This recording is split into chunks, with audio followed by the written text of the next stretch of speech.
नमस्कार बच्चों। इस वीडियो लेक्चर में हम लोग डिस्कस करेंगे पूरे सितंबर मंथ के करंट अफेयर्स। तो बहुत अच्छे करंट अफेयर्स होने वाले हैं। अगर आप इस वीडियो को पूरा देखेंगे तो बहुत सारी नई चीज़ें आप लोग को आज पता चलने वाली हैं। तो चलिए पहला क्वेश्चन देखते हैं। पहला पार्ट जो है उसमें कहा गया है, जो यूनियन कैबिनेट है, ठीक है, यूनियन कैबिनेट ने मिशन कर्मयोगी स्टार्ट किया है। और वो क्यों स्टार्ट किया है? वो सिविल सर्विसेज, जो सिविल सर्वेंट्स होते हैं उनकी कैपेसिटी बिल्डिंग करने के लिए, मतलब उनकी कैपेसिटी थोड़ी सी इंक्रीज़ हो जाए, ठीक है। नेक्स्ट पे देखते हैं। नेक्स्ट में ग्लोबल इनोवेशन इंडेक्स है, ठीक है। ग्लोबल इनोवेशन इंडेक्स में हमारी जो रैंक आई है, भारत की जो रैंक आई है वो कितनी आई है? 48th आई है। नेक्स्ट जो पार्ट है उसमें कहा गया है कि जो हमारी एक और रैंक है WIPO, world intellectual property organisation, एक बहुत इंपॉर्टेंट ये कह सकते हैं एक इंडेक्स निकालता है, ठीक है, जो इंटेलेक्चुअल प्रॉपर्टी होती है उससे रिलेटेड होता है। इंटेलेक्चुअल प्रॉपर्टी का मतलब होता है जैसे जो भी चीज़ हम लोग एक्वायर करते हैं, जैसे हमारा जो भी काम है वो हमारी इंटेलेक्चुअल प्रॉपर्टी है, ठीक है। तो उसमें जो स्विट्ज़रलैंड है उसकी रैंक क्या है? उसकी रैंक है फर्स्ट। नेक्स्ट देखते हैं हमारे पास जो अगला कहा गया है। तो टाइम्स की हायर एजुकेशन रैंक आई थी। तो हायर एजुकेशन रैंक में बहुत सारी इंस्टीट्यूट्स थे, जिसमें इंडिया का जो सबसे पहला इंस्टीट्यूट रहा है वो IISc बेंगलोर की रैंक आई है भारत में। तो भारत में जो सबसे पहली रैंक आई है वो किसकी आई है? IISc बेंगलोर की आई है। और अगर आप पूरे वर्ल्ड में फर्स्ट रैंक देखेंगे तो university of Oxford first rank पे रहा है, मतलब जिसको ऑक्सफोर्ड यूनिवर्सिटी भी कहते हैं। नेक्स्ट देखते हैं। नेक्स्ट में देखिए क्या है। नेक्स्ट में हमारे पास है जो वाइस प्रेसिडेंट हैं, आपके भारत के जो वाइस प्रेसिडेंट हैं, आपको पता होगा श्रीमान वेंकैया नायडू हैं। तो उन्होंने भी एक बुक रिलीज़ करी है, ये कह सकते हैं कि उन्होंने एक रिपोर्ट रिलीज़ करी है जिसको कहा गया है the state of young child in India report, ठीक है। और उस रिपोर्ट के बारे में जो भी इस समय के यंग चिल्ड्रन हैं उनके बारे में थोड़ा बहुत बताया गया है, बहुत सारी चीज़ें बताई गई हैं। तो वो किसने रिलीज़ करी है? वाइस प्रेसिडेंट ऑफ इंडिया ने रिलीज़ करी है। इसके बाद देख लेते हैं जो बेस्ट परफॉर्मिंग स्टेट। इसी में अगर आप देखेंगे यंग चाइल्ड आउटकम इंडेक्स में जो आप देखते हैं कि इसमें जो बेस्ट परफॉर्मिंग स्टेट है वो कौन सा है? केरला है, इंडिया का। इसके बाद जो इम्पॉर्टेंट चीज़ है, दो इंडिया एक बहुत इंपॉर्टेंट ऑर्गेनाइजेशन का मेंबर बन गया है। और वो क्या है ऑर्गेनाइजेशन? उस ऑर्गेनाइजेशन का नाम है United nation commission on status of women. तो इस ऑर्गेनाइजेशन का इंडिया क्या बन गया है? मेंबर बन गया है। और ये जो मेंबर बना है भारत, वो कितने साल के लिए बना है? तो 2021 से 2025 तक के लिए बना है। इसके बाद देखिए भारत ने खुद की हैप्पीनेस रिपोर्ट पेश करी है, प्रस्तुत करी है, ठीक है, रिपोर्ट निकाली है, जिसमें बताया गया है कि बहुत सारे स्टेट्स ऐसे हैं जो बहुत ज़्यादा खुश हैं और कुछ स्टेट्स ऐसे हैं जो कहीं ना कहीं जिनके लोग थोड़े से दुखी हैं। तो अगर आप देखेंगे स्टेट्स और यूनियन टेरेटरीज़ में देखेंगे तो स्मॉल स्टेट्स में अगर देखा जाए तो मिज़ोरम में सबसे अच्छा हैप्पीनेस इंडेक्स आया है। और अगर बिग स्टेट्स की बात करी जाए तो पंजाब का हैप्पीनेस इंडेक्स सबसे अच्छा है। लेकिन अगर पुअरेस्ट हैप्पीनेस इंडेक्स की बात करी जाएगी तो हमारे पास महाराष्ट्र है, क्योंकि आपको पता होगा कोविड-19 सबसे ज़्यादा इस बार महाराष्ट्र में फैला, जिसकी वजह से वहाँ पे जो ये इंडेक्स आया है वो थोड़ा सा लो आया है। इसके बाद स्मार्ट सिटी इंडेक्स आया। तो स्मार्ट सिटी इंडेक्स में हैदराबाद जो था वो टॉप सिटी डिक्लेयर करी गई है स्मार्ट सिटी इंडेक्स में। इसके बाद देख लेते हैं तो 8 बीचेस, भारत की जो 8 बीचेस हैं उनको ब्लू फ्लैग सर्टिफिकेट दिया गया है। अब ये ब्लू फ्लैग सर्टिफिकेट क्या होता है? तो ब्लू फ्लैग सर्टिफिकेट ऐसे ऐसे बीचेस को दिया जाता है जो क्लीन होते हैं और जो हाइजीनिक होते हैं। तो आपको याद रखना है कि 8 बीचेस ऐसे हैं जिनको इको लेबल दिया गया है, जिनको ब्लू फ्लैग सर्टिफिकेट दिया गया है। इसके बाद वर्ल्ड बैंक ने भी एक और रिपोर्ट निकाली है जिसका नाम है ह्यूमन कैपिटल इंडेक्स 2020 या 2020 बोल सकते हैं। उसमें 174 कंट्रीज़ पार्टिसिपेट करी थी, जिसमें इंडिया की जो रैंक आई है वो कितनी आई है? 116th आई है। और आपको ये भी याद रखना है जो टॉप रैंक गई है वो किसकी गई है? सिंगापुर की गई है। तो ये कौन सी इंडेक्स है? This is human capital index, ठीक है। और ये कौन रिलीज़ करता है? This is release by world bank. इसके बाद देख लेते हैं तो देखिए जो टॉप 100 टाइम मैगजीन, आपको पता होगा टॉप 100 इन्फ्लुएंशियल पीपल की इसने लिस्ट निकाली है। और उस इन्फ्लुएंशियल लिस्ट में इंडियंस के भी कुछ नाम हैं, जिसमें से आप देखेंगे तो आयुष कुमार खुराना जो है बहुत इंपॉर्टेंट नाम है। और किस कैटेगरी से हैं? आर्टिस्ट कैटेगरी से हैं। इसके बाद देखते हैं। इसके बाद देखिए आपको पता होगा वोडाफोन और आइडिया दोनों मिल गए हैं और दोनों मर्ज होके क्या बन गए हैं? वी बन गए हैं, ठीक है। तो वोडाफोन और आइडिया, देखिए वी से आया वोडाफोन, आई से आया आइडिया। इसके बाद देखिए सफल जो लॉन्च किया गया है एक लोन है सफल नाम का, जिसको कहते हैं safe and fast agricultural loan. ये किसने लॉन्च किया है? तो ये स्टेट बैंक ऑफ इंडिया ने लॉन्च किया है। नाम से भी पता चल रहा है एग्रीकल्चरल लोन है तो किसके लिए होगा? फार्मर्स के लिए है। अब मुस्तफ़ा अदीब जो हैं वो नेक्स्ट प्राइम मिनिस्टर बने हैं किसके, लेबनान के। लेबनान को आपको पता होगा बेरूत में एक एक्सप्लोजन हुआ था जिसकी वजह से वहाँ के जो करंट के प्राइम मिनिस्टर थे उन्होंने रिज़ाइन कर दिया था। तो उसके बाद मुस्तफ़ा अदीब नए प्राइम मिनिस्टर बने हैं किसके, लेबनान के। इसके बाद देख लीजिए डोनाल्ड ट्रम्प ने भी कुछ किया है। क्या किया है डोनाल्ड ट्रम्प ने, तो विल्मिंगटन जो है नॉर्थ कैरोलिना में एक जगह है विल्मिंगटन, इन्होंने क्या किया है, फर्स्ट वर्ल्ड वॉर जो वर्ल्ड वॉर सेकेंड की जो पहली हेरिटेज सिटी है वो किसको डिक्लेयर किया है, विल्मिंगटन को डिक्लेयर किया है। आपको पता होगा वर्ल्ड वॉर 2 जिसमें हिटलर ने बहुत बड़ा मतलब आक्रमण किया था लोगों पे, बहुत ज़्यादा नरसंहार किया था, तो वही वर्ल्ड वॉर 2 था और उसी के लिए इन्होंने क्या किया है, विल्मिंगटन को हेरिटेज सिटी का दर्जा दिया है। नेक्स्ट देख लेते हैं। अब देखिए यहाँ पे आप लोग ने सुना होगा जापान के बारे में कि शिंजो आबे अभी तक थे वहाँ के प्राइम मिनिस्टर और उन्होंने रिज़ाइन कर दिया, वो चले गए, अपनी हेल्थ कंडीशन उन्होंने बताई। और जो नेक्स्ट रूलर बने हैं जापान के, वो कौन बने हैं, योशिहिदे सुगा बने हैं। ठीक है, तो ये हमारे नेक्स्ट प्राइम मिनिस्टर हैं कहाँ के, जापान के, after resignation of Shinzo Abe. इसके बाद देख लीजिए टिकटॉक, आप लोग को पता होगा भारत में बैन हो गई है और अमेरिका में भी बैन हो गई है। तो टिकटॉक को ऑरेकल ने क्या कर लिया है, पार्टनरशिप कर ली ऑरेकल के साथ में, अगर अमेरिका में ऑपरेशन होना है तो। ठीक है, तो टिकटॉक जो है अमेरिका में फिर से ऑपरेट करेगा, लेकिन अब किसके सहारे ऑपरेट करेगा, तो ऑरेकल के सहारे वो ऑपरेट करेगा। अब इसके बाद मेक्सिको जो है, मेक्सिको पहली कंट्री बनी है जिसने सॉवरेन बॉन्ड इशू किया है। और किस चीज़ को लेके है ये, तो ये सस्टेनेबल डेवलपमेंट गोल्स को लेके है।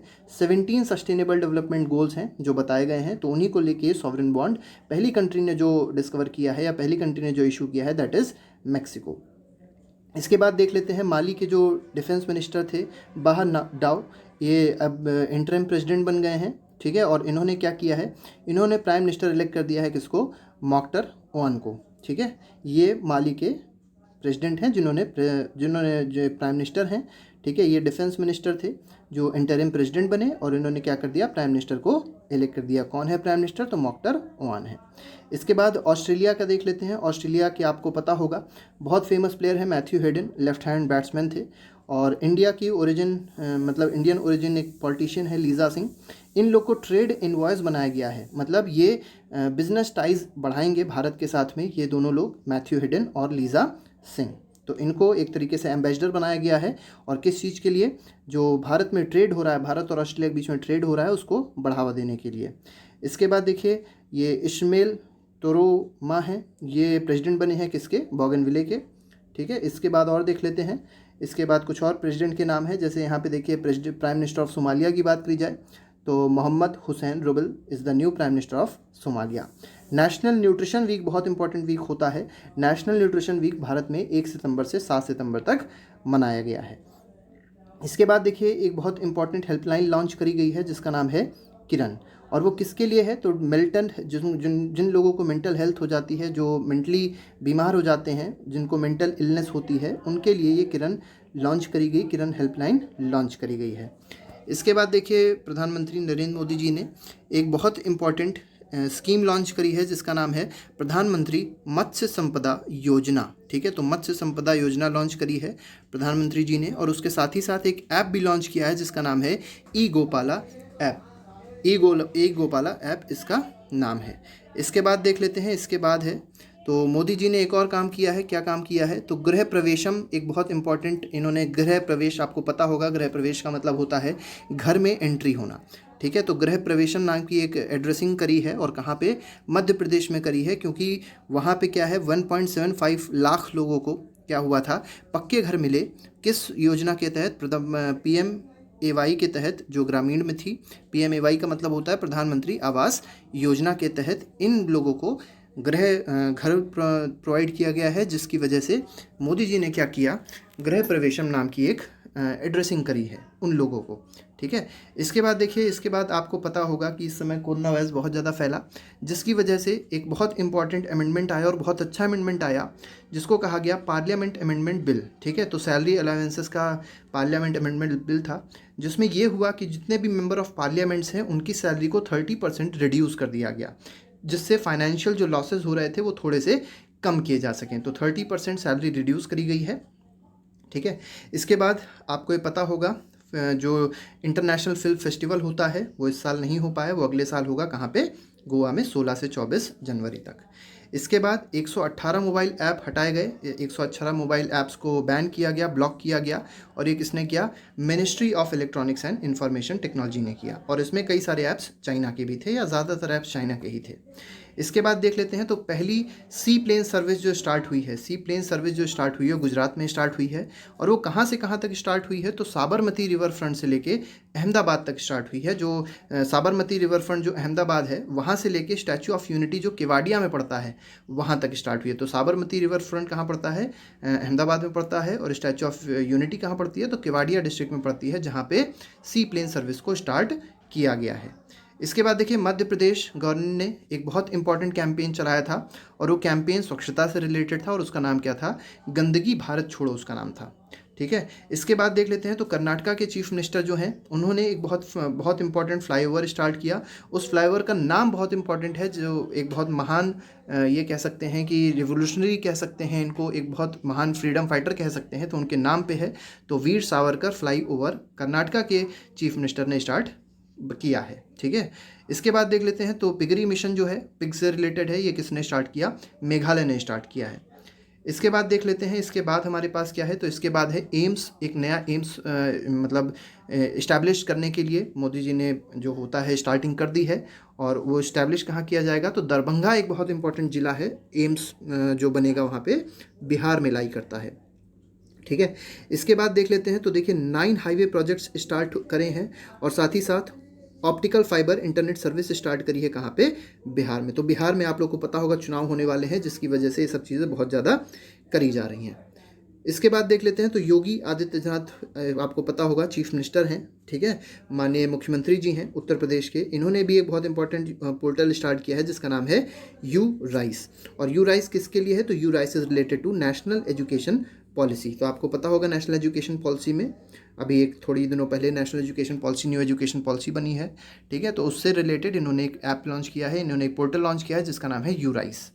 इसके बाद देखिए, इन्फोसिस ने क्या किया है? इन्फोसिस ने एक बहुत इंपॉर्टेंट फर्म को एक्वायर कर लिया है, और उस फर्म का नाम क्या है? Kaleidoscope innovation. ठीक है। तो इस फर्म से कहीं ना कहीं बहुत ज़्यादा इन्फोसिस को बढ़त मिलेगी, क्योंकि ये जो फर्म है, ये कहीं ना कहीं बहुत अच्छी डिज़ाइनिंग से रिलेटेड है, डिज़ाइंस अच्छे अच्छे करती है। ठीक है। तो ये आगे चल के इन्फोसिस को बहुत ज़्यादा लाभ देने वाली है, जिसकी वजह से इसको एक्वायर कर लिया गया है। इसके बाद देख लेते हैं, तो देखिए राजीव कुमार जी हैं, इनको क्या बनाया गया है? ये पहले इनको बहुत इंपॉर्टेंट एक जिम्मेदारी दी गई है, ये इलेक्शन कमिश्नर बने हैं। एक चीफ इलेक्शन कमिश्नर होता है, और उसके साथ ही साथ इलेक्शन कमिश्नर्स होते हैं। ठीक है। तो राजीव कुमार क्या बने हैं? इलेक्शन कमिश्नर बने हैं। आप लोग कमेंट बॉक्स में ये जरूर बताइएगा कि कितने इलेक्शन कमिश्नर भारत में होते हैं। एक तो चीफ इलेक्शन कमिश्नर होता है, उसके साथ ही साथ कितने इलेक्शन कमिश्नर होते हैं। ठीक है।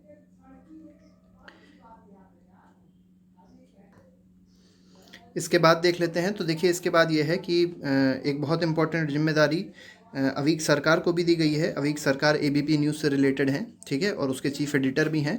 अवीक सरकार को चेयरमैन बना दिया गया है, कहाँ का? प्रेस ट्रस्ट ऑफ इंडिया का।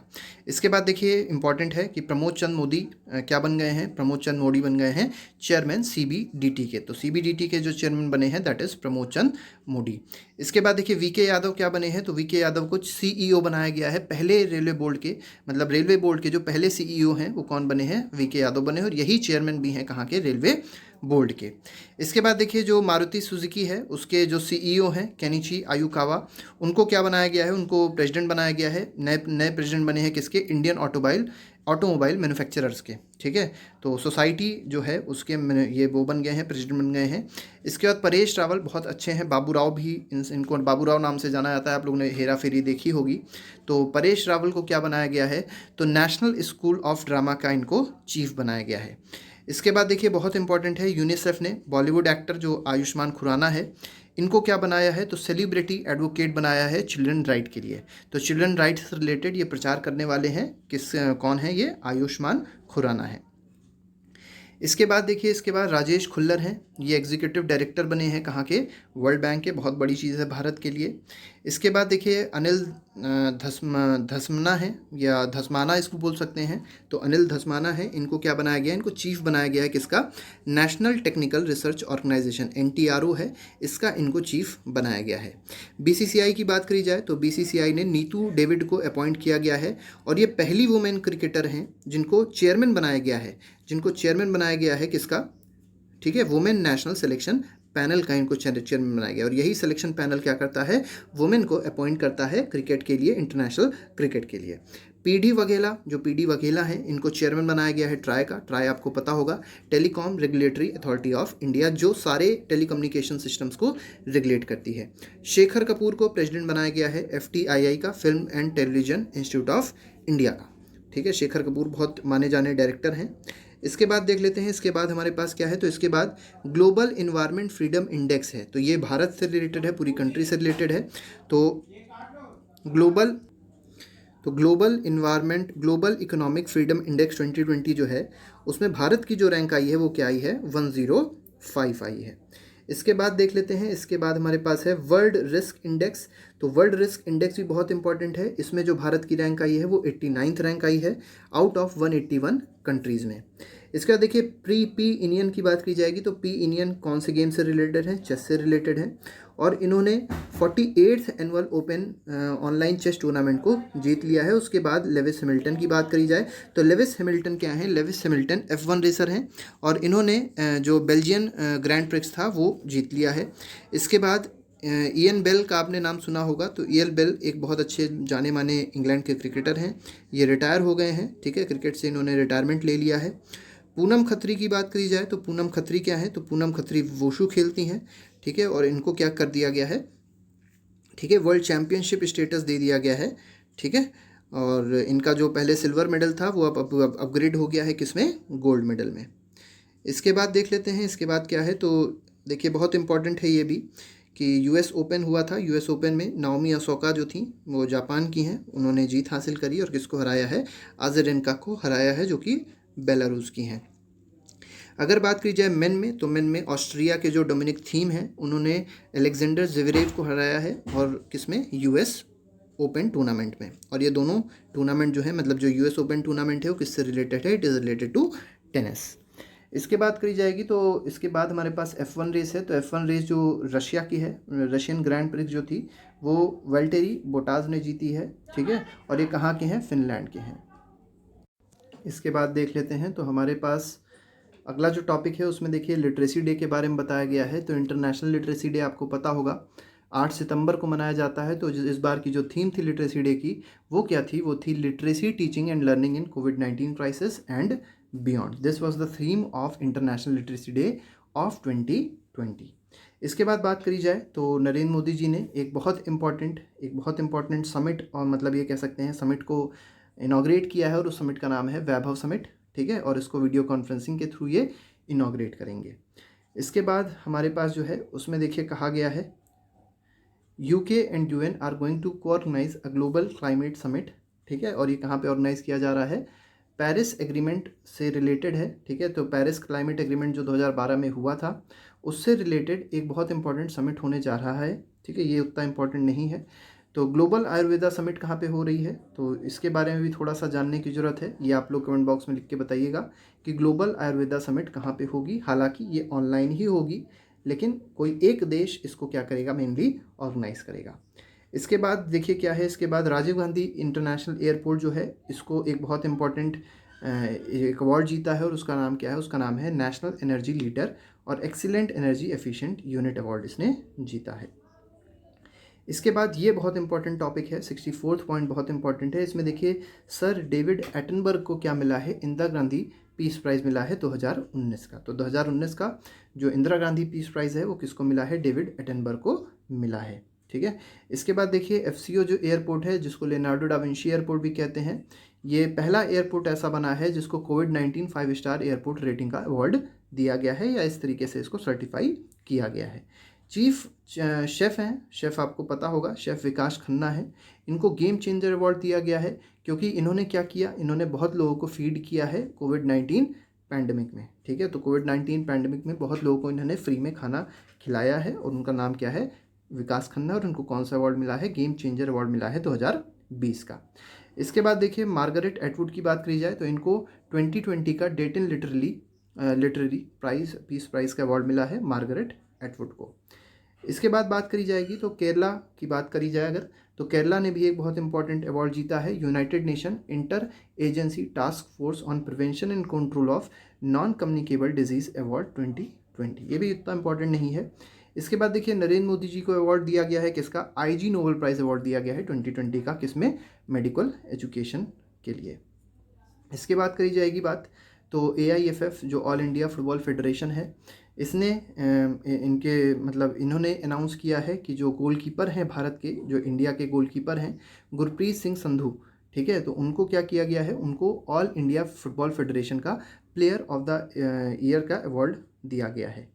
इसके बाद महाराष्ट्र गवर्नमेंट ने एक बहुत इंपॉर्टेंट चीज़ अनाउंस करी है, गन समरंगिनी लता मंगेशकर अवार्ड। इस अवार्ड को स्टार्ट किया है और किसको मतलब किसकी याद में अवार्ड को स्टार्ट किया गया है, ठीक है, तो मतलब किसकी याद में नहीं, मतलब ये कह सकते हैं किसको दिया गया है ये, तो उषा मंगेशकर को ये दिया गया है, ठीक है। इसके बाद सोनू सूद की बात करी जाए तो उनको, इनके बारे में भी सबको पता होगा कि सोनू सूद ने भी बहुत लोगों की हेल्प करी थी कोविड-19 क्राइसिस को लेके, तो इन्होंने भी एक अवार्ड स्टार्ट किया है, कौन सा, मतलब इनको भी एक अवार्ड दिया गया है, सस्टेनेबल डेवलपमेंट गोल का स्पेशल ह्यूमैनिटेरियन अवार्ड दिया गया है सोनू सूद को।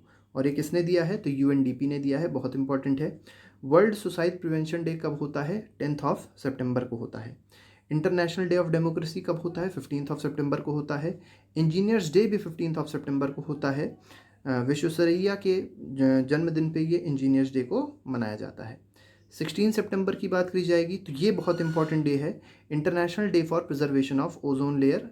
इस बार की थीम थी, तो ओजोन डे इसको कहते हैं, ठीक है, प्रिजर्वेशन ऑफ ओजोन के लिए है। और जो थीम थी वो क्या थी, थीम थी ओजोन फॉर लाइफ, ठीक है, ozone for life was the theme of international ozone day, ठीक है। तो ओजोन प्रिवेंशन डे जो था उसके लिए 16 सितंबर को होता है, और जो थीम है वो क्या है, ओजोन फॉर लाइफ थीम थी। वर्ल्ड बैम्बू डे कब मनाया जाता है, तो वर्ल्ड बैम्बू डे मनाया जाता है 18 सितंबर को, और इस बार की जो थीम थी वो क्या थी, bamboo now was the theme.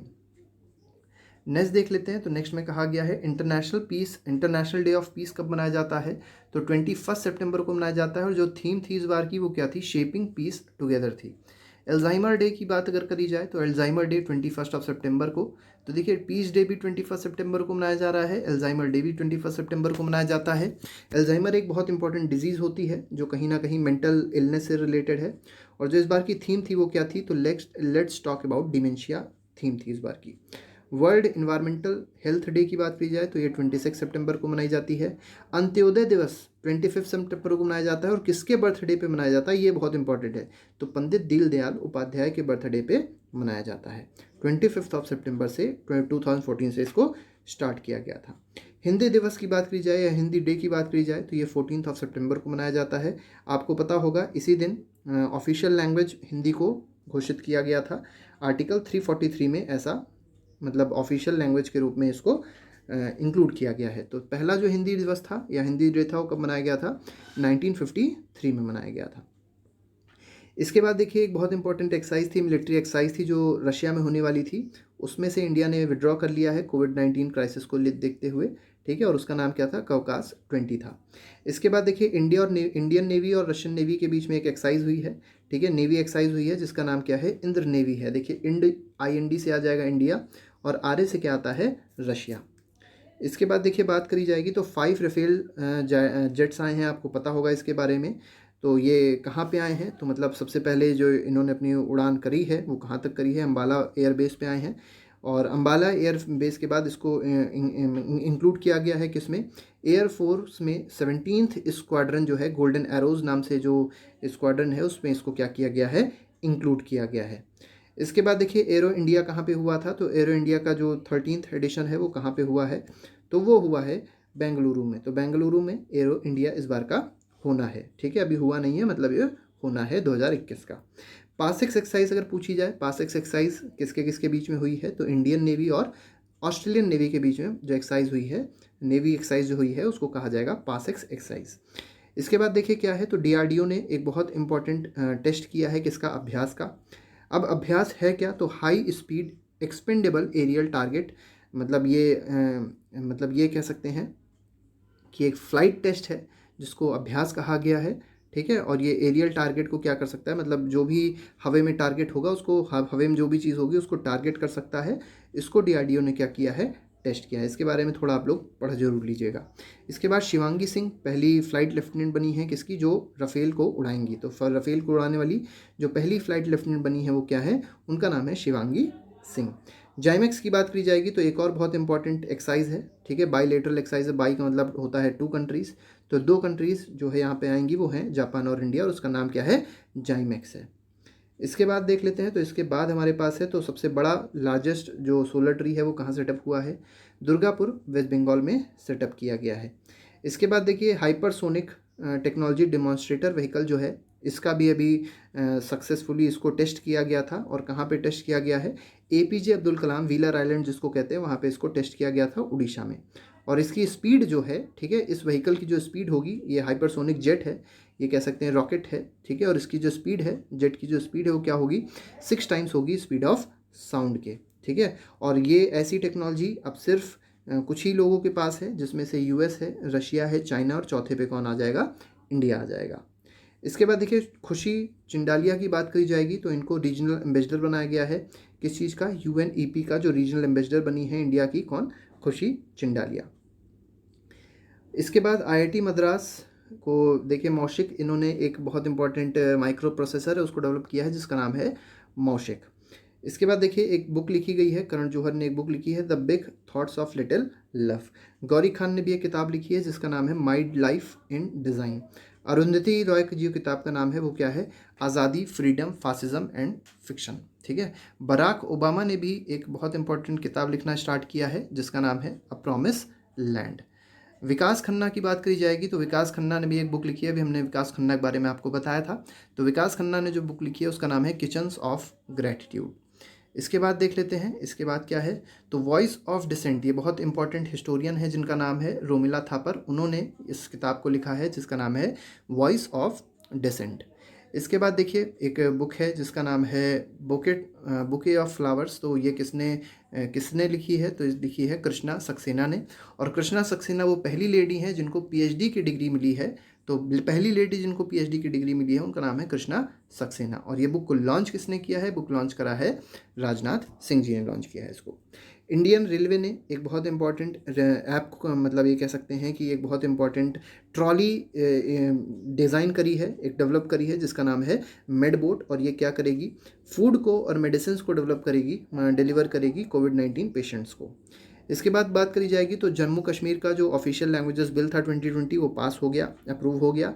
और उसके तहत जो जम्मू कश्मीर की लैंग्वेजेस हैं वो अब क्या हो जाएंगी, कश्मीरी जो ऑफिशियल लैंग्वेजेस हैं, कश्मीरी, डोगरी, हिंदी और साथ ही साथ उर्दू और इंग्लिश भी हो जाएंगी। तो कितनी टोटल लैंग्वेजेस हो गई, 5 लैंग्वेजेस हो जाएंगी। नेक्स्ट देखते हैं, तो देखिए आगे क्या दिया गया है, तो तमिलनाडु की जो पहली, ये कह सकते हैं जो पहली वुमेन एम्बुलेंस की ड्राइवर हैं तमिलनाडु की, इनको क्या किया गया है, न्यू इनिशिएटिव बनाया गया है, ठीक है। तो ये सब कोई बहुत इंपॉर्टेंट नहीं है, बस आपको याद रखना है कि जो पहली तमिलनाडु की जो एम्बुलेंस की ड्राइवर हैं वो हैं वीरलक्ष्मी, ठीक है। द कंट्री, इसके बाद देखिए किसान ट्रेन स्टार्ट करी गई है, तो सेकंड किसान ट्रेन स्टार्ट करी गई है, कहाँ से कहाँ तक, अनंतपुर से लेके आदर्श नगर रेलवे स्टेशन दिल्ली तक। तो अनंतपुर आंध्र प्रदेश में है और आदर्श नगर कहाँ पे है, दिल्ली में है। तो यहाँ से यहाँ तक किसान ट्रेन, जितने भी आपके ऐसे आइटम्स हैं जो ख़राब हो सकते हैं, ठीक है, आइटम्स की बात अगर करी जाए तो कुछ ऐसे फूड आइटम्स होते हैं जो थोड़े से ख़राब होने वाले होते हैं, तो उनके लिए किसान ट्रेन को स्टार्ट किया गया और वो आसानी से एक जगह से दूसरी जगह तक उसको डिलीवर कर देगी। तो पहली जो किसान ट्रेन है वो आप लोग कमेंट बॉक्स में लिख के बताइएगा कि कहाँ से कहाँ तक चलाई गई है। हुबली रेलवे स्टेशन का नाम बदल दिया गया है, तो सिद्धरूधा स्वामी जी रेलवे स्टेशन कर दिया गया है हुबली रेलवे स्टेशन का नाम, ठीक है। अमेज़ॉन की बात करी जाए तो अमेज़ॉन में आप लोग ने एलेक्सा के बारे में सुना होगा, तो अमिताभ बच्चन ऐसी पहले सेलिब्रिटी होने जा रहे हैं जो एलेक्सा वाली वॉइस ले लेंगे, मतलब एलेक्सा की जो वॉइस थी अब उसकी जगह अमिताभ बच्चन अपनी वॉइस देने जा रहे हैं। उदित सिंघल की बात करी जाएगी तो उदित सिंघल 2020 के क्लास ऑफ 17 यंग लीडर्स में इनको शामिल किया गया है, ठीक है। किस चीज़ के लिए, सस्टेनेबल डेवलपमेंट गोल्स को अचीव करने के लिए। इसके बाद बात करी जाएगी तो H D Deve Gowda, former Indian prime minister रह चुके हैं एच डी देवेगौड़ा। इन्होंने राज्यसभा एमपी के लिए शपथ ली है, ओथ ली है। और कहाँ से ये राज्यसभा एमपी के रूप में नॉमिनेट किए गए हैं, तो ये नॉमिनेट किए गए हैं कर्नाटका से। ठीक है, इसके बाद देख लेते हैं। तो देखिए 110 क्वेश्चन इंपॉर्टेंट है। तो डायरेक्ट कार्गो फेरी स्टार्ट हुई है कहाँ से कहाँ तक, इंडिया से लेके मालदीव्स तक, जो कि ट्रेड इंक्रीज करेगी, ट्रेड को बूस्ट करेगी। और कहाँ से कहाँ तक ये जा रही है, तो टूटीकोरिन कोचीन पोर्ट से लेके ये जो पोर्ट है और माले का पोर्ट है मालदीव्स का, वहाँ तक ये जाएगी। एसर ने अपना ब्रांड एम्बेसडर सोनू सूद को बनाया है। इसके बाद रिजर्व बैंक ऑफ इंडिया की बात करी जाए तो अमिताभ बच्चन उसमें प्रमोशन करेंगे। प्रमोशन की बात अगर करी जाए या अवेयरनेस कैंपेन की बात करी जाए, ठीक है, तो जो फ्रॉडस्टर्स होते हैं, जो पैसे गलत तरीके से लोगों से निकालवा लेते हैं, तो उनके अगेंस्ट जो कैंपेन करने जा रहे हैं वो कौन है, वो है अमिताभ बच्चन। और ये किसने किया है, ये आरबीआई की तरफ से करेंगे। इसके बाद बहुत इंपॉर्टेंट कार्डियोलॉजिस्ट थे, तो एस पद्मावती जो कार्डियोलॉजिस्ट थी, फर्स्ट फीमेल कार्डियोलॉजिस्ट हैं, उनकी डेथ हो गई है। इसके बाद केशव नंदा भारती, बहुत इंपॉर्टेंट इंसान है ये, ठीक है, तो इनकी भी डेथ हुई है। ये महंत हैं, कहाँ के, एडनीर मठ के महंत रहे हैं। और इन्हीं के उससे इनिशिएशन से क्या हुआ था, सुप्रीम कोर्ट ने एक जजमेंट दिया था जिसमें ये बताया गया था कि बेसिक स्ट्रक्चर ऑफ कॉन्स्टिट्यूशन जो भी होता है उसको अमेंड नहीं किया जा सकता। इसके बाद बात करी जाएगी तो आरजेडी के एक बहुत इम्पॉर्टेंट लीडर हैं जिनका नाम था रघुवंश प्रसाद सिंह, इनकी भी डेथ हो गई। और ये किस सीट से जीतते थे, तो ये वैशाली कॉन्स्टिट्यूंसी से जीतते थे। और इन्होंने 15th लोकसभा इलेक्शन को इसी कॉन्स्टिट्यूंसी से क्या किया था, जीता था। इसके बाद देखिए आर्य समाज के बहुत इंपॉर्टेंट लीडर थे, एक बहुत इंपॉर्टेंट ये कह सकते हैं प्रीस्ट थे, आर्य समाजिस्ट थे, जिनका नाम था स्वामी अग्निवेश, इनकी भी डेथ हो गई। इसके बाद बात करते हैं राज्यसभा एमपी की बात करते हैं। तो राज्यसभा एमपी एक हैं अशोक गस्ती, वो भी कोविड-19 की वजह से जिनकी डेथ हो गई। इसके बाद देखिए नेपाल की बहुत इंपॉर्टेंट ये हैं माउंट एवरेस्ट क्लाइम करने वाली आंग रीता शेरपा। ये पहले ये औरत नहीं है, ये आदमी है, ठीक है। तो ये अंग रीता शेरपा, नाम सिर्फ थोड़ा सा है वुमेन जैसा, लेकिन है ये मैन, ठीक है। तो ये पहले मैन रहे हैं, पहले इंसान रहे हैं, पहले आदमी रहे हैं जिन्होंने माउंट एवरेस्ट को 10 बार क्लाइम किया। और एक बहुत इंपॉर्टेंट बात यह है कि जब माउंट एवरेस्ट क्लाइम करते थे तो ये जो ऑक्सीजन के सिलेंडर्स होते थे वो लेके इनको नहीं जाते थे, ठीक है, जिसकी वजह से इनको स्नो लेपर्ड भी कहा गया है। इसके बाद देख लेते हैं। तो देखिए यूनियन में जो सुरेश अंगादी हैं, रेलवे मिनिस्टर्स हैं, ठीक है, और स्टेट के रेलवे मिनिस्टर हैं, मतलब union minister of state for Railways हैं। इनको कोरोना वायरस हो गया था, ठीक है, और उससे इनकी डेथ हो गई। और उसके बाद देखिए एक बहुत इंपॉर्टेंट आप लोग ने सॉन्ग सुना होगा जिसका नाम है इतनी शक्ति हमें दे न दाता, मन का विश्वास कमज़ोर होना। तो ये सॉन्ग जो था अभिलाष ने लिखा था और जो पिक्चर थी उसका नाम था अंकुश। तो इनकी, अभिलाष की भी डेथ हो गई है। तो ये हमारे पास जो थे वो करंट इवेंट्स थे किसके, सितंबर मंथ के। अगले मंथ के करंट इवेंट्स अगले महीने के 5 अक्टूबर को, हम 5 नवंबर तक हम लोग लेके आएंगे। तो आज के लिए बच्चों फ़िलहाल इतना ही। अगले लेक्चर के लिए देखते हैं कौन सा नया टॉपिक मिलता है। तब तक के लिए धन्यवाद, गुड बाय, जय हिंद।